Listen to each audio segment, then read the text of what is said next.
very deep as well. Alright, howdy all, Phil here. Hopefully you would have just seen a little bit of footage of me up on the Port Hills in this vehicle, and also down at the river today. I took my son out for a drive to pick up a baby car seat that we purchased, and on the way back we dropped by the river. First time I've really taken this car through water. It was quite fun since I installed the snorkel anyway. And so what I've been doing, just sort of do a quick video of some modifications I've been making. Now this, bear in mind, this looks a bit rough, and it is. This is just a tester, I guess you would say, or a trial. I used to have a clock here, took up this whole space just to tell me the time. I found that this works a lot better.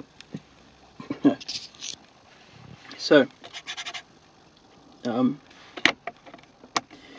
what I wanted was a way to power a few things without going through the ignition. I didn't want to splice into the fuse box that was already there because it looks pretty crappy, and I don't really know what I'm doing. So what I've done is I've hardwired a fuse box that runs through the firewall there into a fuse block in here. Bear in mind this is still in the test stage, I guess, more than anything, and when it's all installed it's going to look a lot better. And I've done this really so I can test or toy with wiring just to see how it works, because I'm not an auto electrician, but I don't want to pay an auto electrician at the same time. So I've got various different switches here. This one here will power the floodlights or spotlights at the front of the truck. It came with the floodlight set, but I haven't installed it yet. It's pretty rough. When it comes to the actual installation, I'll get a drill bit and drill through. This is just the backing piece off the laptop, a broken laptop, so that's just for testing really. At the moment this one's not hooked into anything, but it is going to be hooked in for test purposes to internal lights, which will set up the back there in the boot, because the boot doesn't have any lighting that I can turn on and off. If I'm driving at night time, I need to be able to see in there. This one here is hooked up to the CB radio here, which means I can run it without having to actually turn the ignition on. So that's what that setup is at the moment. This second switch here is set up to this triple plug and USB adapter here, so I can charge my cell phone.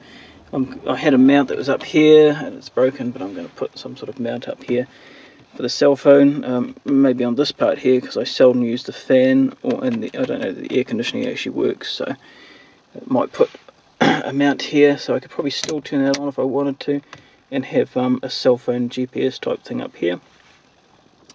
And it also powers these three 12-volt adapters. The reason I wanted to do that is I've got a few accessories, such as this one, which is the plug for the and the dash lights on the vehicle. Here is the controller here. You can see it's flashing. You should be able to see. You probably won't be able to see. Very hard to see actually, because the lights are on outside there. But those two, one there and one there, those LED dash lights there, and then I've got the middle one here, which is actually a lot stronger, but it's almost too bright at some point, which is in the middle there. You can see that one is blindingly bright. So the other two, when they are running at night time, which is more what they're for, they're really quite bright, and they work on angles, so you've got to be, if you're in another vehicle looking directly straight at those, or an oncoming vehicle, they really show up quite well. Not so much at the moment because it's bright out there and they're not showing like this one, but this middle one's actually almost too bright, and so I don't really need that attached to that power supply. It's more for daytime use, so it needs to go through the battery and ignition. So that's basically what I've been doing here. Tomorrow we'll be installing those internal lights in the boot just to test them out. See, at least I'm going to actually run the actual wiring through the roof here, underneath this, and down here, and then it's going to run into this power block here, The switch panel I'm going to work on now. I've got the measurements and know that this is right. It's all been cut out. I will make it out of a more secure plastic, cut these nice and snug, and then go ahead and fit that, and probably a couple more